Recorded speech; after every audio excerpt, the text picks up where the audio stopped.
Bueno, he encontrado ahí un autor en internet que defiende que precisamente la simpatía y la socialización trabajan para asegurar que nuestros corazones se rebelen contra la doblez y la bellaquería del bribón.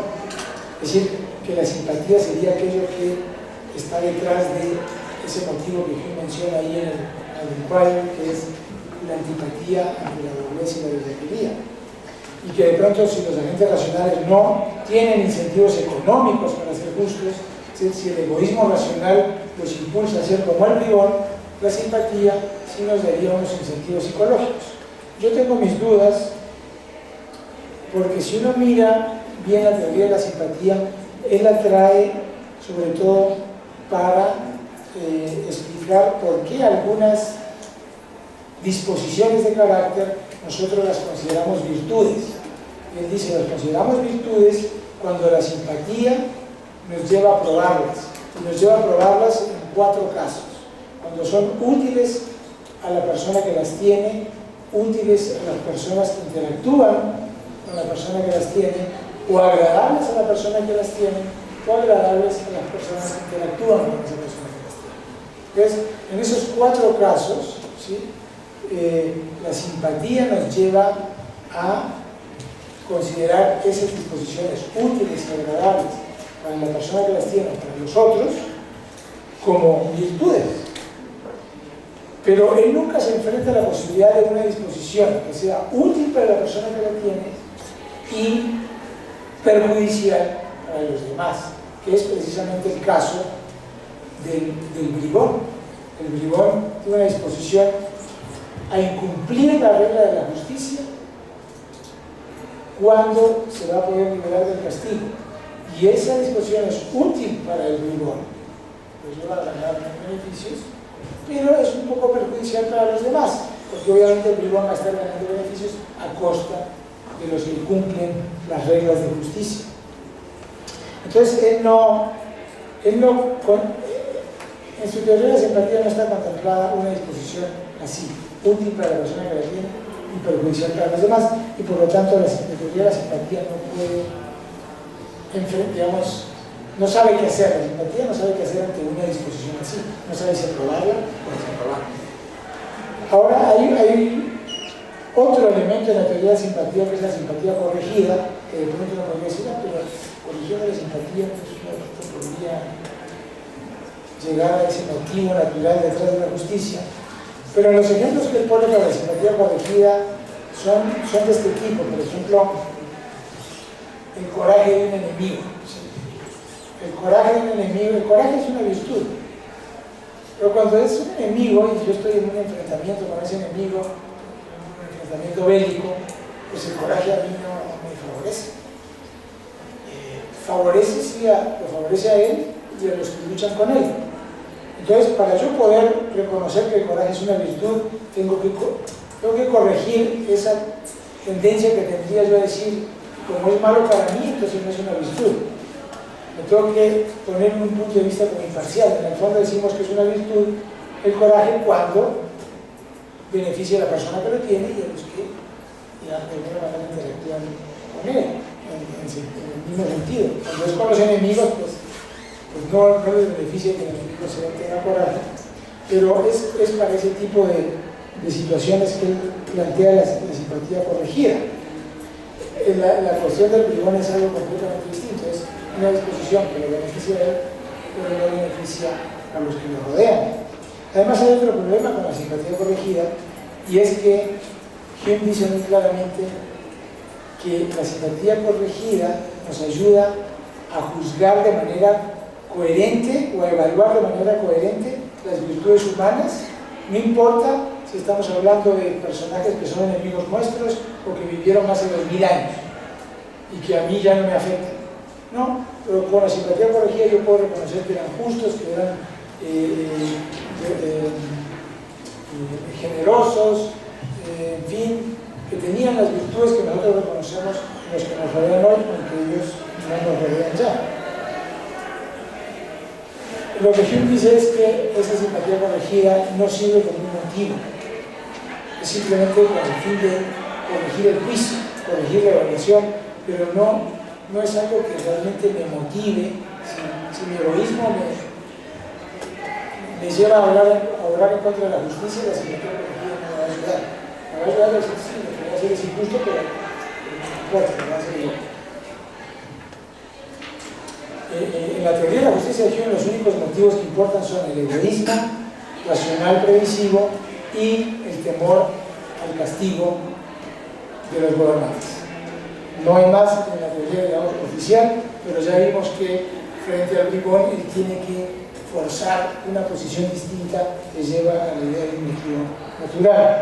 Ahora, hay otra línea de pensamiento que nos puede de pronto también sugerir que él está pensando en un motivo distinto al egoísmo, y es que el bribón mismo sufre o es víctima, es vulnerable a el descuento temporal, porque el bribón a veces, eso lo dice el mismo Hume en el Inquiry, a veces por la atracción que siente ante un beneficio inmediato, comete una bribonada imprudente que le hace perder su reputación.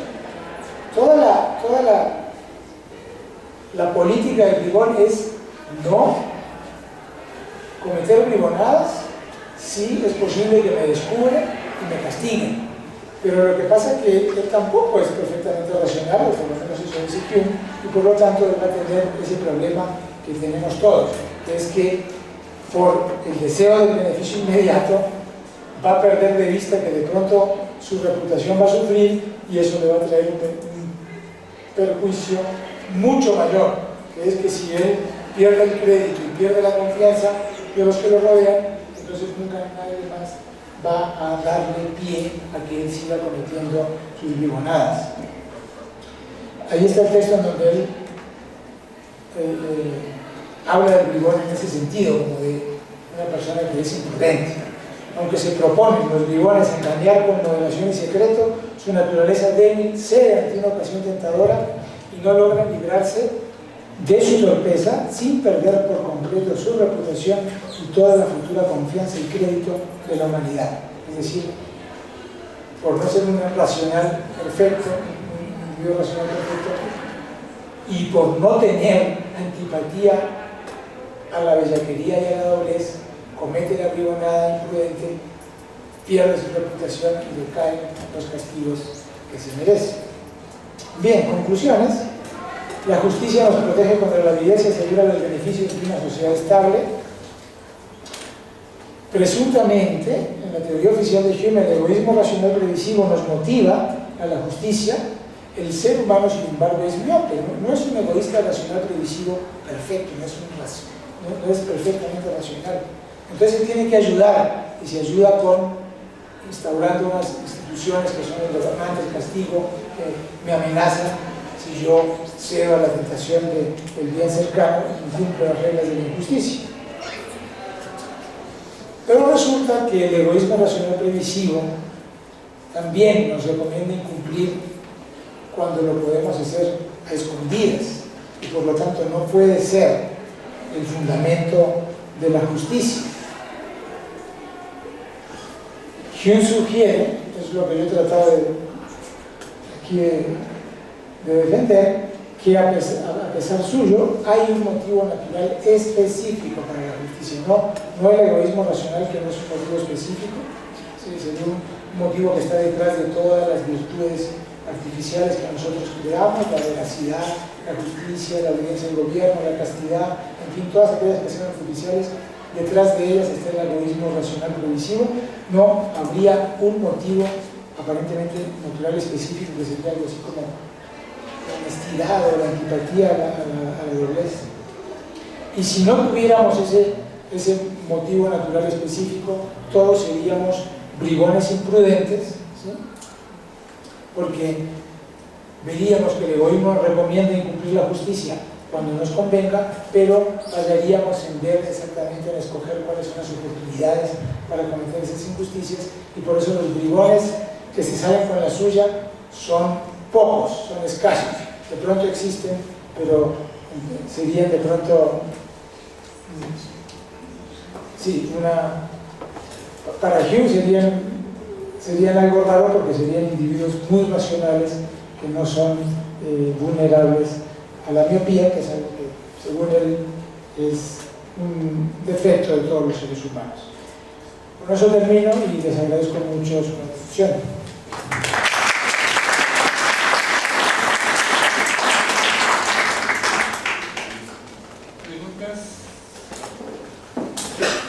Tranquilos, ante todo agradecerle su generosidad con Hume, realmente sobre todo en la conclusión. Creo que al decir que existe un motivo natural específico para la justicia, se disuelve realmente el problema que tiene Hume y que normalmente cuesta trabajo explicar. Sin embargo, discrepo profundamente respecto a la interpretación de que la respuesta de Hume al sensible male sea una especie de reconocimiento explícito o implícito, consciente o inconsciente, que en último término su teoría de la justicia se caiga. Y yo creo que las razones de mi discrepancia están básicamente como en tres niveles. La primera, me parece que se llega coherentemente a la conclusión cuando la única obligación que se está viendo en la justicia es la obligación natural, lo que usted llama el egoísmo racional previsivo, lo que Hume llama el interés inmediato.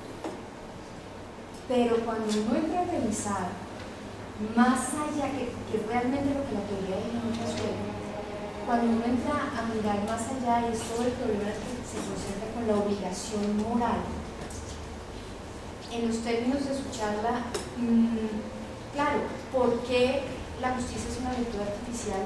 Y su respuesta fue a por qué es artificial, pero no porque es virtud. ¿Dónde está la moralidad de la justicia? Cuando efectivamente se pierde de foco ese punto fundamental, pues claro, sería coherente llegar a eso. Segundo, la respuesta de Hume al sensible male no es la respuesta que da Hobbes a su figura equivalente, que es de Fool, al necio. El necio de Hobbes es un calculador. O sea, lo que hace el necio es un cómputo, en tanto que el problema judicial es un problema racional. No así en el caso de Hume. En el caso de Hume, el asunto es un problema. Es un problema que este señor, en sus términos, lo que está, en el último término, lo único que está diciendo es, en los términos del sensible male, la respuesta es inviable. Si uno se pone a hacer cálculos con él, de sumas y restas, no hay cómo contestarlo. ¿Cuál es el problema? El problema realmente es que la justicia como artificio se ha construido, se ha intentado porque nos interesa la sociedad. La sociedad provee un montón de beneficios que ni en comunidades pequeñas ni aisladamente podríamos obtener. Y el menor de los beneficios de la sociedad es la propiedad en ese sentido, o por lo menos la avidez de bienes materiales. La sociedad, la vida en sociedad en Hume, y creo que lo vimos la vez pasada, son muchísimo mayores que la conversación, el enriquecimiento, que para el sensible male no valen. Ese es el problema de sensible male, su deficiencia moral, que no tiene que ver con la posibilidad de una naturalidad en el mundo. Y tercero, que sí hay una diferencia. En la mayoría de las veces utilizaba artificio como sinónimo de comprensión. El artificio o la comprensión, el artificio o la convención no son lo mismo. Yo creo que el tipo de artificio de Hume, que es la convención, que lleva a la convención más bien, es completamente distinto, por ejemplo, el artificio hobbesiano, que lleva al contrato, que lleva al pacto. En Hume no median promesas. Los remeros, que es el ejemplo prototípico de Hume respecto a la justicia, los remeros no se prometen nada. Creo que ahí está. Bien. Bueno, estoy frente a un experto y yo no soy un experto. Pero igual puedo responder. Por lo menos, a ver, la primera pregunta, ¿dónde está la moralidad de la justicia?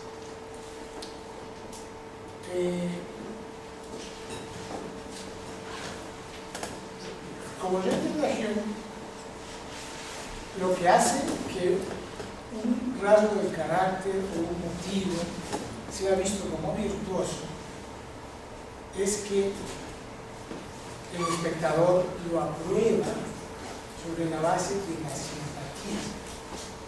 Y lo aprueba sobre la base de la simpatía cuando tiene uno de 4 rasgos que yo mencioné, que es que sea agradable a la persona que lo tiene, que sea agradable a las personas que interactúan con esa persona que lo tiene, o que sea útil a la persona que lo tiene, o útil a las personas que interactúan con ellos. Entonces la justicia, como disposición de carácter, se va a ver como una virtud porque es útil. Hume dice, es útil a la sociedad. Es útil, no podría decir, está pensando que es útil a las personas que interactúan con quien es justo. O sea, si yo interactúo con el justo, eso a mí me representa utilidad. Entonces yo veo que las personas que interactúan con el justo derivan de esa interacción de utilidad y por simpatía con ellos yo apruebo esa disposición del justo. Entonces ahí está la moralidad de la justicia. ¿Qué pasa? Digamos, esa es la razón por la cual yo veo la justicia como una virtud, ¿sí? La razón por la cual yo me veo, la razón por la cual yo decido cumplir con reglas de justicia o siquiera decido instituirlas o acordarlas con otros en un proceso que obviamente no es el de Hobbes, sino es un proceso más espontáneo, no es un proceso así como deliberado, que yo me siento en una mesa y lo convengo, sino que surge espontáneamente por un interés común, como la película también. El motivo que me impulsa a acordarlas y a cumplirlas es el egoísmo personal. El motivo que la razón por la cual yo la apruebo es el simpatía. Entonces, ahí hay 2 cosas diferentes, ¿sí? Yo la veo como virtud con la simpatía que me hace sentir lo que los demás sienten y entonces si yo veo que algo es bueno para una persona, lo veo virtuoso. Si yo veo bueno para los demás, lo veo virtuoso. Entonces ahí está la moralidad de la justicia, en que es bueno para los demás. Pero resulta que la disposición del bribón, ¿sí?, de cumplir con las reglas de la justicia en la buena mayoría de los casos en donde él no se puede saltar las reglas sin ser descubierto y sin ser castigado, pues es bueno para la sociedad. Y aquellas situaciones en las que él se pueda saltar la regla sin que nadie se entere y sin que lo castiguen, pues no provocan, como dice el mismo Bribón, un trauma en la sociedad. No van a provocar un trauma porque a veces incluso esas cosas son privadas, son actos privados que a nadie afectan, no afectan por lo menos en la sociedad. Entonces, si él pudiera hacer esos actos de esa forma, sin afectar la cohesión social, esa disposición no. Es decir, ahí es donde yo digo, pues, la simpatía, ¿qué va a hacer ahí? Porque en algún sentido la sociedad no se va a caer porque el bribón haga bribonadas, se las hace escondidas. Obviamente sus bribonadas hacen que todos perdamos un poco, porque si se trata, por ejemplo, de que él se exceptúa de un trabajo colectivo, entonces a todos nos toca hacer un poquito más, ¿sí? Entonces, en algún sentido, todos nos vemos perjudicados un poquito, pero no es tan grave, ¿sí?, como para que la sociedad se caiga. Entonces, si el bribón fuera un bribón perfecto, no sé si la simpatía, si la teoría de Hume, que está detrás de llamar virtud a un acto es cuando es bueno para la sociedad, no sé si esa teoría tendría que decir que la brimonada no es virtuosa. Lo que pasa es que, claro, nosotros reaccionamos ante el bribón cuando lo hemos descubierto y cuando generalmente vemos que nos afecta lo que ha hecho, ¿cierto? Entonces ahí sí consideramos que es perjudicial. Pues, el problema del bribón un poco son las bribonadas imprudentes, que cometen bribonadas imprudentes que sí afectan, que sí son descubiertas, que sí son vistas por los otros. Entonces ahí uno reacciona con esa antipatía, con esa implícita, estamos etiquetando la acción del bribón como algo no virtuoso, porque precisamente nos afectó y fue descubierto. Entonces, bueno, eso por un lado. Por otro lado, yo, digamos, aunque sí hay pasajes de Hume que dicen que cuando la sociedad es muy grande y ya a veces no vemos los efectos de incumplir las reglas de la justicia inmediatamente, y entonces el egoísmo racional no es suficiente para cumplirla, entonces ahí entra en juego la simpatía. Hay textos que sugieren como que la simpatía ayuda al egoísmo racional cuando ya el egoísmo racional no alcanza a soportar el cumplimiento de la justicia, pero en otros textos parece decir que es demasiado débil esa motivación. Pero ahí ya estoy entrando en terrenos de expertos, es decir, yo solamente tengo en la mente esos dos tipos de textos y no sabría cómo entender, pero por lo menos reconozco que algunos intérpretes quieren ver en la simpatía que me hace aprobar la justicia como una virtud, una motivación que podría ser esa motivación natural distinta del egoísmo, que también está, digamos, en el origen de la justicia en Hume, o sea, no puedo negar que está. Es un problema como de compaginar cómo es que esos dos orígenes o esas dos motivaciones, si es que la simpatía es una motivación, se juntan en una misma teoría. Después había una pregunta sobre el bribón, sobre el necio. Bueno, el necio es el fool de Hobson, pero no sé si es la traducción correcta para Neil de Hume. No, justamente mi objeción era esa, la descripción del censurne parecía la descripción del necio policial. Sí. Y pues no son, definitivamente no es lo mismo ser un censurne que ser un juez. Ahí sí te tendría que explicar por qué, porque lo que yo veo es que cuando Hume reproduce el argumento del bribón, lo que está diciendo un poco es, el bribón dice que si uno es egoísta racional, ¿cierto? Pues entonces lo que va a hacer es aprovecharse de todas las excepciones en las que puede incumplir la regla de la justicia sin que lo castigue. ¿Sí?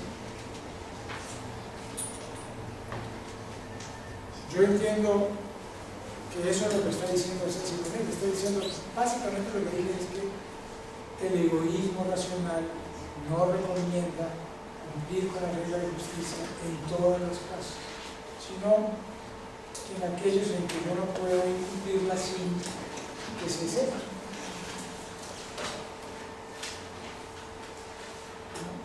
Entonces, es una posición sobre lo que el egoísmo racional está diciendo. Algo dijo usted que para el bribón otras cosas no valen, como la conversación, otros beneficios de la sociedad. Tampoco estaría tan seguro de eso, ¿no? Es decir, yo sí me puedo imaginar personas que ven el firme propósito de cumplir de cara a para afuera o de cara al mundo, aparecer como cumplidores de las reglas, de la moral, ¿no? Pero si ven una oportunidad, ¿sí?, de saltarse las reglas sin que eso les cause un problema, lo van a hacer. Y son personas que sí pueden disfrutar de la vida en familia y la conversación, no sé, y disfrutar de muchas cosas de la vida. Solo que pues van a estafar a quien no les puede, por ejemplo, responder. ¿Sí? Creo que Kant pone un ejemplo del miserable prestamista que recibe un dinero en depósito, pero no le piden recibo, y la persona que se lo dio se muere y se queda con el dinero, que es un bribón, es un bellaco, pero nadie va a saber. Y esa persona de pronto es padre de familia, o no sé, no sé, es decir,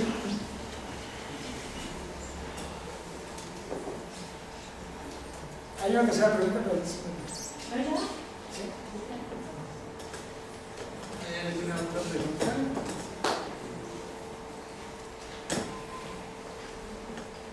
¿Puedo hacer una o no has visto? Muy mal visto. Muy mal visto. No, igual.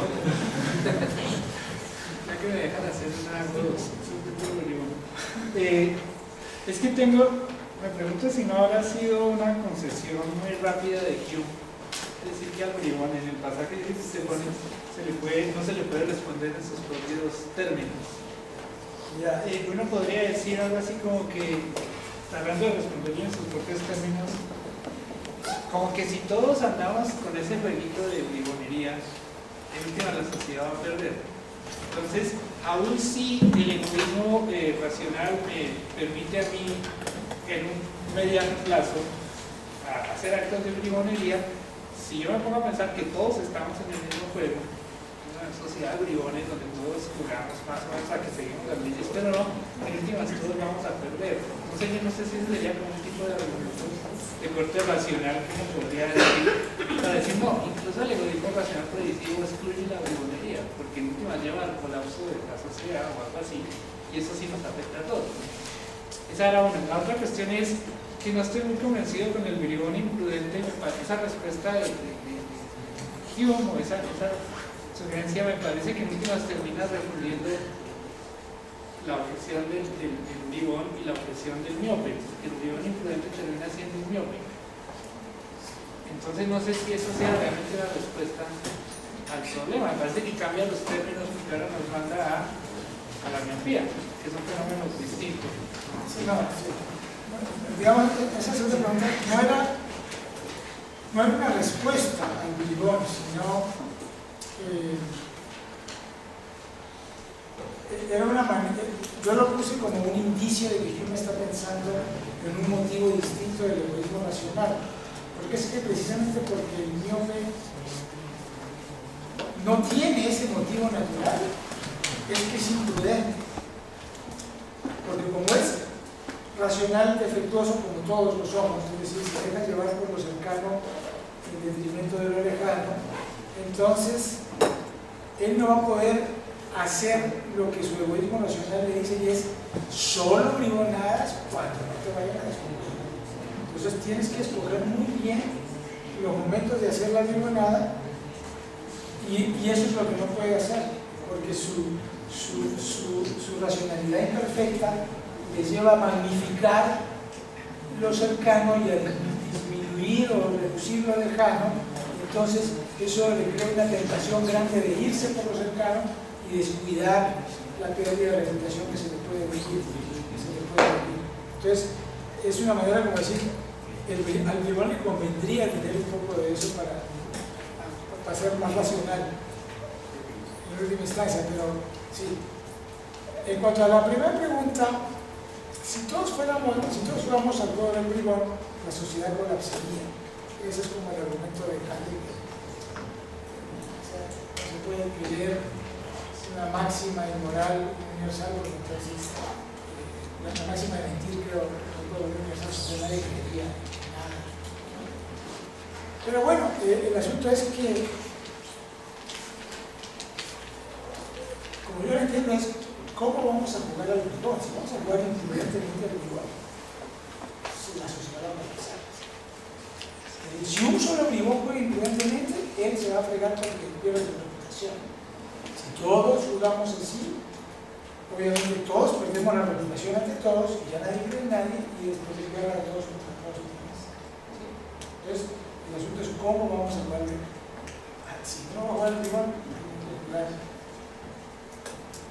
de manera perfectamente racional, es decir, solo entre la bribonada cuando nadie se vaya. Y si usted no es ese bribón, pues usted solito se friega porque usted va a perder su reputación en la sociedad. Pero si todos fuéramos así de racionales, bribones perfectos racionales, creo que no se caería la sociedad.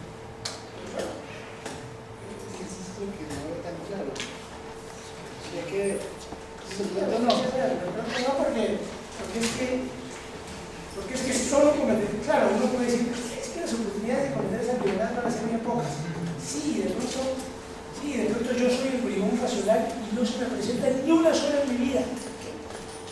¿Qué la suerte? Y el vecino, ese sí que se haya cometido sus 3 o 4 bribonadas si uno ve las cosas que tiene. Tuvo suerte, yo no. Entonces, es que el hecho de ser un bribón, claro, no implica que uno le va a presentar la oportunidad perfecta.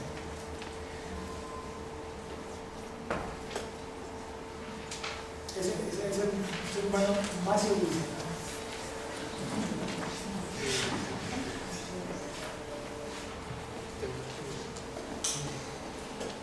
Si uno es un bribón, comete algo, pero esa bribonada no va a hacer daño a la sociedad, porque al final de cuentas termina siendo una bribonada. Bueno, porque es el cumplimiento de una regla que uno se comprueba, digamos, cuando se instituye la regla de la justicia, digamos, el respeto a reglas de propiedad, ¿no? La idea es que todos las vamos a cumplir. Vamos a recíprocamente renunciar a apoderarnos de lo que no es nuestro. Entonces, si usted se compromete, después puede violar, que salió de ser bribonada. Ahora, ¿por qué nos sentimos con una bribonada?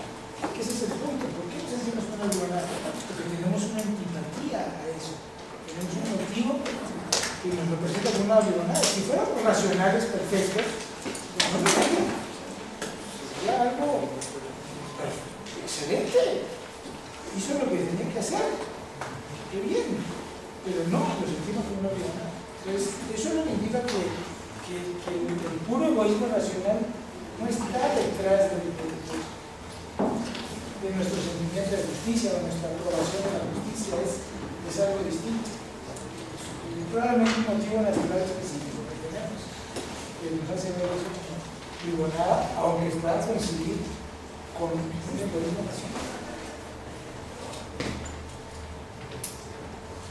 A mí me gustaría que me explicaras un poco mejor cuál es la diferencia entre artificial y natural en Hume.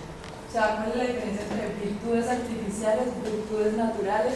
Y cuando tú dices que si hay un motivo natural específico, ¿a qué te refieres? O sea, ¿es natural, es innato? Eso... Tienes razón.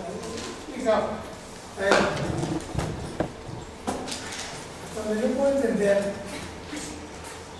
la virtud es artificial cuando el interés, cuando el motivo natural que está detrás de la virtud, el motivo natural que está detrás de la disposición a actuar de esa forma es el interés, o el egoísmo, o la prudencia. Y eso no es natural. Sí, eso es natural. Ok. Es natural, lo que pasa es que no es específico. Ya. O sea, no está dirigido a la justicia en particular, o a la veracidad en particular, o a la obediencia del gobierno en particular, sino que son cosas que son buenas para la sociedad y vemos que también nos convienen a cada uno. ¿Sí? Entonces, yo lo veo como una virtud artificial cuando el motivo que nos lleva a actuar según esa virtud es el interés. Y cuando hay un motivo específico que no es el interés, entonces es una virtud natural, como por ejemplo el cuidado parental. ¿Sí? No es por mi interés que yo cuido a mis hijos, sino que tengo aquí un afecto natural que se me expresa para cuidar a mis hijos. O cuando es verdadera gratitud, no es por interés que yo soy agradecido. Porque además ser agradecido significa no solamente dar las gracias, sino estar dispuesto a retribuir con generosidad un acto de generosidad. ¿Sí? Entonces, si la verdadera gratitud no es por interés, porque si fuera por interés yo de pronto, usted me hizo un favor, me costó dinero, intereses, totalmente de borrarse. O a no ser que yo esté en una interacción repetida, entonces sí me interesa volvérselo para que después sigamos interactuando y nos beneficiemos mutuamente. Pero la gratitud es otra cosa, es como un reconocimiento de la generosidad que se expresa a su vez en generosidad. Entonces, ahí no es el interés, es un motivo distinto. La amistad, por ejemplo, tampoco Hume dice que somos amigos por interés, sino que es un afecto que uno tiene hacia una persona y no es por interés. Entonces hay un motivo natural que está detrás de ese rasgo, de esa disposición a actuar de una determinada manera. Pero sí es complicado. Sí, porque en ese sentido la justicia, si uno se pone a analizar, también le puede encontrar un motivo así. Se habla de la simpatía, podemos hablar de la empatía más bien, y la empatía sí existe, y es como una todos los más importantes. Sí, es esa cosa de ponerse en el lugar del otro. Sí, no, Hume dice la justicia, la injusticia está el interés, pero lo que yo trato de defender es que sí puede haber un motivo natural, y Hume de pronto claro. Pues por no eso lo dio, la diferencia entre, o sea, porque la justicia es artificial y no la amistad, cuando detrás de la justicia puede estar eso, de pronto ahí entonces radica la... En todo caso, lo que yo entiendo es que la justicia artificial, porque el interés natural que nos lleva a actuar según la regla de justicia es el interés. El motivo natural que nos lleva a actuar es el interés. No hay un motivo específico. O sea, si nosotros hablamos de un honesto, de un rasgo honesto, y podríamos hablar de motivos de honestidad, para Hume eso sería reductible, por lo menos en la teoría oficial, a una motivación egoísta, pasional egoísta. Pero si nosotros lo entendemos como un motivo natural, una honestidad es un rasgo natural, entonces ya no es un virtud artificial, ya es natural.